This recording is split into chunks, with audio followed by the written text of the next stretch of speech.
parents, ils m'ont donné le nom Imre Thormann. Je ne l'ai pas choisi. De plus en plus, je ne sais pas qu'est-ce que je suis. Ou je suis un danseur, je suis un humain, non, je ne sais pas. Je suis quelque chose organique qui se essayait de se déployer, de se renouveler et de se métamorphoser presque tout le temps. Je m'appelle, ou on m'appelle, comme disait Imre, Pierre Lassailly, et je suis musicien, clarinettiste et créateur sonore. J'ai fait beaucoup d'arts martiaux quand j'étais jeune et ça a été trop formel pour moi, toutes les formes, les katas et tout ça. Et après j'ai commencé un peu à faire la danse contact. J'ai bien aimé, mais ça m'a manqué toujours quelque chose parce que c'était trop physique. Il y a toujours des contacts physiques, le visage il fait rien, il n'y a pas d'émotion, il n'y a rien, il n'y a que le corps. Et donc j'ai eu 19 ans peut-être, je suis allé dans la forêt près de la maison, d'abord avec un kayak sur la fleuve, chercher un endroit, il n'y a eu personne, je me suis mis à poil et j'ai dansé avec les arbres. Peut-être un an plus tard, un copain, il m'a fait voir un livre du Buteau. Et là, j'ai vu beaucoup de photos et je m'ai vu dedans un peu. Ah, mais c'est incroyable. À l'autre côté de la monde, il y a quelque chose qui est similaire. Et c'est à partir de là, ça m'a commencé à intéresser. Et j'ai commencé avec des stages. Ouais, ouais. Pourquoi la clarinette? C'est assez trivial comme réponse. Je voulais jouer du piano quand j'étais petit, et c'était pas possible chez mes parents. Et ma mère a eu la bonne idée de me dire, choisis un instrument qui peut être mobile, que tu peux emmener en voyage. Et il se trouve que j'ai entendu un orchestre d'harmonie, une fanfare, dans laquelle j'ai joué après à Arles, là où je suis né. Et il y a un clarinettiste qui m'a fait rire, j'ai trouvé ça drôle. Sa manière de jouer cet instrument, j'ai dit je veux jouer ça. Et ça a été possible. Et donc j'ai joué ça, et j'ai découvert justement après que il y avait de la musique classique, il y avait des fanfares, il y avait de la clarinette en Turquie, il y avait de la clarinette à Madagascar, il y avait la clarinette dans le jazz évidemment, dans la musique contemporaine intensément. Et voilà. Et du coup, j'étais content que le hasard ait bien fait les choses. Le Buto, il est né en Japon dans les années 60. Je pense 58, c'était la première performance du Buto. Mais si on regarde vraiment d'où ça vient, et c'est ça qui est très intéressant, il y a beaucoup des influences de la danse, s'appelle le Neuer Tanz, de l'Allemagne. C'est dans les années 20, Mary Wigman, Harald Kreuzberg. Il a eu un couple japonais qui sont été à Berlin pendant 1-2 ans. Ils ont appris cette danse. Et après, ils sont retournés à Tokyo et ils ont ouvert une école. Et les deux maîtres qu'on dit qu'ils ont découvert le Buto, ils ont été là dans leur école. Là. À partir de ça, les Japonais, ils ont perdu la guerre. Et ils ont perdu leur empereur, alors ils ont perdu tout, ils ont perdu leur identité, et ça a créé une mixture qu'ils ont cherché quelque chose qui peut leur plaire. La danse Buto, c'est la rébellion de la chair, du corps. Ça veut dire le corps, il rebelle. Il veut se manifester et retrouver soi-même.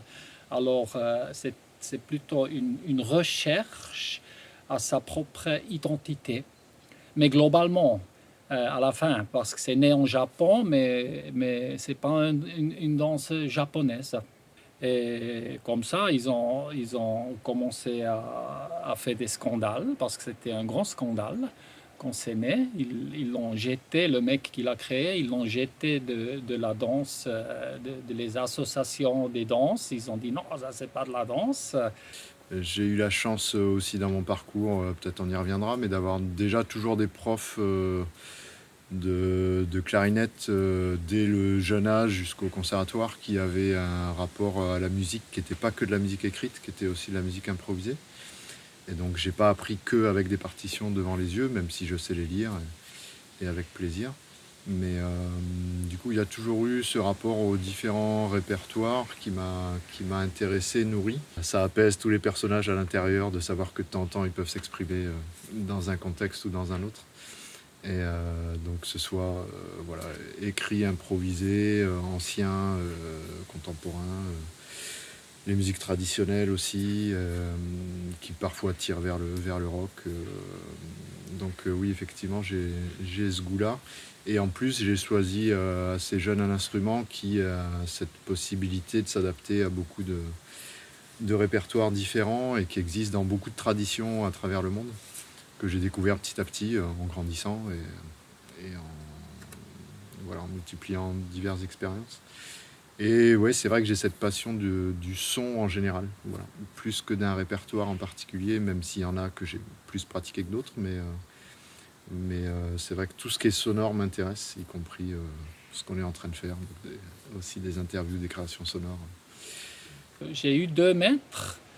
Et les deux, ils ont dit souvent la même chose: retourner à ta source et reviens où tu es. Retourner à ta source et reviens où tu es. Et ça, tu vas faire perpétuellement, toujours. Et la source, c'est pas la source humaine, parce qu'on n'est pas que des humains. Notre corps, il a vécu, ou il a même des informations qui sont beaucoup plus vieux que l'humanité. Et c'est là, à cette source, tu trouves une direction, une information qui est très très profond et important. Et après, tu le mets où tu es là maintenant. Et ça a créé cette danse qui est, on peut dire un peu archaïque. Pour moi, si ça, ce que je fais ici dans le jardin, je vois les plantes, je vois les animaux, les pierres. Et pour moi, c'est la source aussi que je vois. Et je recherche la source de moi-même. Et comme ça, mon buto, ça va être mon buto. C'est pas un buto qui est comme ça ou comme ça ou comme ça. C'est tous les individus, ils cherchent leur propre buto.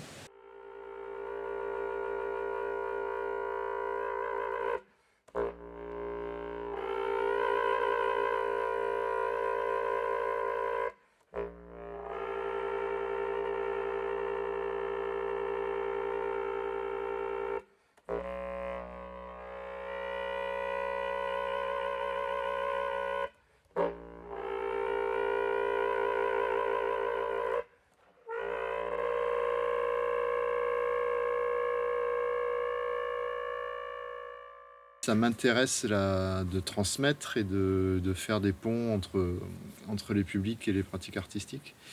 Il se trouve que j'ai eu très vite un poste quand j'étais encore étudiant à Strasbourg en école de musique, mais que la vie a fait que j'ai tout de suite enchaîné sur des projets qui faisaient que je me suis fait remplacer les 3/4 de l'année. Donc j'ai vite démissionné de mon poste. Voilà, je suis devenu intermittent du coup avec tout un tas de projets. Donc je continue à enseigner, mais ponctuellement, je ne suis pas dans une structure. En général, quand il y a une demande, je l'accepte, mais soumise à mon calendrier biscornu. Sinon, ce que je fais énormément, c'est des ateliers liés au spectacle, en général musicaux que je propose, notamment pour la toute petite enfance. Donc je continue à intervenir pas mal en crèche et en maternelle. Et ça m'intéresse. J'ai eu la chance d'avoir une voisine en Ardèche qui était formatrice de musiciens pour la petite enfance, qui m'a transmis vraiment un savoir-faire précis pour cette tranche d'âge. Et puis je me suis aussi formé en musicothérapie.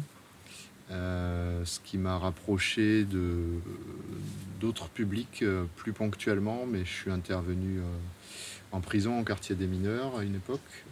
Je suis intervenu avec des personnes en fin de vie aussi à l'hôpital de Florac et des personnes dites désorientées ou démentes en unité fermée. Donc on travaille plurisensoriel. Et voilà, puis avec Imre, je participe régulièrement quand on joue, il donne aussi beaucoup d'ateliers avec différents publics. Donc je co-anime, on va dire, avec lui des trainings. On a fait plusieurs en Pologne, en Grèce, et en région parisienne, tout ça. Et pas mal là où on est là. Parfois, c'est plutôt facile de travailler avec des gens qui n'ont pas eu déformés par une autre technique, parce que souvent, la technique est devenue un concept, et après, ça se voit dans le corps. Euh, c'est comme ça, mais qu'est-ce qu'il fait là avec ta main, tu vois, parce qu'ils apprennent ça dans la danse. Et ça, il faut un peu casser. Et c'est l'identité de cette personne. Et là, ça commence à être difficile. Mais celles qui n'ont fait pas beaucoup de choses, ils peuvent commencer à zéro. Et parfois, c'est plus intéressant comme ça. Après, ça m'intéresse parce que je vois les mouvements, je me demande comment je peux renseigner qu'il y a un changement et pas un changement avec des formes. Je donne aucune forme, je leur donne plutôt qu'est-ce que c'est un mouvement. Pour moi, peut-être une erreur dans notre l'histoire de danse, où avec beaucoup de choses, on commence à former les choses pour les garder, et après on donne ça à quelqu'un d'autre. Et là, ça reste la forme. Et après, on prend cette forme pour faire une chorégraphie. Et pour moi, non. Pour les danseurs, les acteurs, c'est ce qui est vraiment important. Qu'est-ce que c'est un mouvement? De où ça vient? Ça peut être très physiquement, ça commence par terre, comment ça passe mon corps, comment ça me déforme. Hein? Tous les mouvements, ils commencent avec une destruction déjà. Hein? Si je bouge cette main-là, d'abord, je dois déconstruire cette main. Et après, je vais construire une autre main. Alors, c'est une violence. Le mouvement, c'est une violence. Et pour moi, c'est ça qu'il faut comprendre. C'est pas seulement physique, bien sûr, c'est émotionnellement, c'est sensuellement. Mais une fois tu comprends, on peut dire c'est la source de la mouvement, du mouvement. Et une fois tu comprends ça, tu peux faire ce que tu veux. Ton histoire, tes images, et pas quelque chose que quelqu'un il te donne.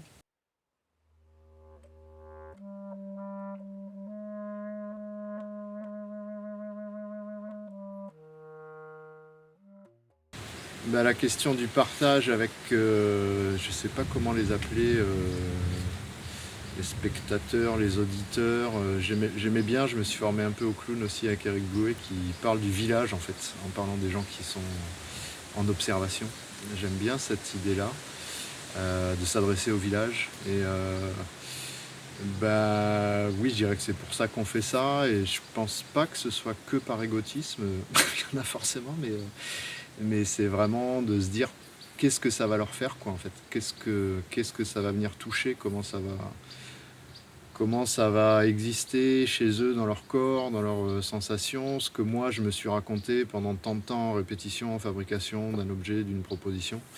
Est-ce que vraiment en fait ça fait triper que moi, ou est-ce que vraiment ça va soit leur donner envie de danser, soit les interroger, soit qu'ils sachent pas mais qu'ils entrent dans un autre rapport au temps, à la relation, éventuellement à leurs voisins immédiats. Voilà, donc ça, suivant les projets, ça prend plein de formes différentes, en lien avec les questions de répertoire dont on parlait tout à l'heure aussi, mais en tout cas, ça n'a de sens que si c'est partagé. Parce que moi, je fais du son toute la journée, en tout cas quand je suis pas devant mon ordinateur, comme tout le monde. Mais faire du son, c'est faire vibrer de l'air, et c'est que ça. Et donc faire vibrer de l'air, c'est super. J'ai plaisir à me dire que les arbres, et les brins d'herbe et les oiseaux en profitent, mais j'aime bien quand les oreilles humaines sont traversées par ça, et de voir ce qu'entre humains ça raconte aussi, quoi. Le spectacle soi-même, je veux dire, c'est pas vraiment si important parce que ce qui est compte, c'est la recherche que tu fais pendant des mois ou des années. Et là, tu vas profonder quelque chose que après ça va se faire voir dans le spectacle. Tu es en contact avec des gens qui ont peut-être vu ça pour la première fois. C'est très important de choisir bien ce que tu veux faire voir. Buto, c'est pas l'improvisation. Sur la scène, je l'improvise pas. La vie, c'est assez improvisé. C'est là où on improvise. Mais sur la scène, on n'improvise pas. Pour moi, la scène, c'est un trou noir. Ça veut dire, toi, tu décides tout. la lumière, l'ombre, le son, les couleurs, les objets. Tu deviens un créateur ou une créatrice. C'est quelque chose d'énorme, hein? Et ça, tu ne veux pas laisser au hasard, hein? Bien sûr, il y a toujours des moments où tu improvises, ça c'est toujours, mais de plus en plus, moi j'essaye de vraiment trouver qu'est-ce que je vais faire dans cet moment et pas la forme, plutôt les images. En voyant Imre danser, ça m'a tout de suite. Je savais pas quand se ferait la rencontre, mais je sais qu'humainement, je ne pouvais pas être déçu, alors que c'était juste de la danse. Et il y a des danseurs où tu peux te planter parce qu'ils dansent très très bien. Mais C'est très très beau et tu peux être bluffé. Et là, je savais, tu vois, tu as parlé de vacuité, je ne sais pas quel mot mettre, mais je savais que la rencontre serait riche. Je ne savais pas quelle forme elle prendrait, mais ça a commencé quand j'ai vu Imre en Ardèche jouer déjà The False David. Ah, ok, ouais. Et c'était quoi? Oui, oui, c'était Malbos. Il y a C'était... un Malbos. Bon, il doit avoir 10 ans, hein, Ouais, minimum. ça doit faire une dizaine d'années, ouais, carrément. Ouais, ouais. J'ai été bouleversé. Je crois que j'ai mis 3 jours à m'en remettre à peu près, mais peut-être même 10 ans, mais en tout cas pendant 3 jours, j'étais vraiment pris par ce que j'avais reçu. J'étais pris physiquement par ce que j'avais reçu. Et voilà, moi j'avais déjà collaboré, j'ai toujours aimé le rapport du son avec d'autres arts, notamment corporels et de la danse. Donc voilà, j'ai collaboré avec d'autres artistes, mais c'est vrai qu'avec Imre, j'ai un plaisir particulier à chercher avec lui. Je dirais à la fois au service de sa recherche et en tension avec sa recherche, où chacun a autant à dire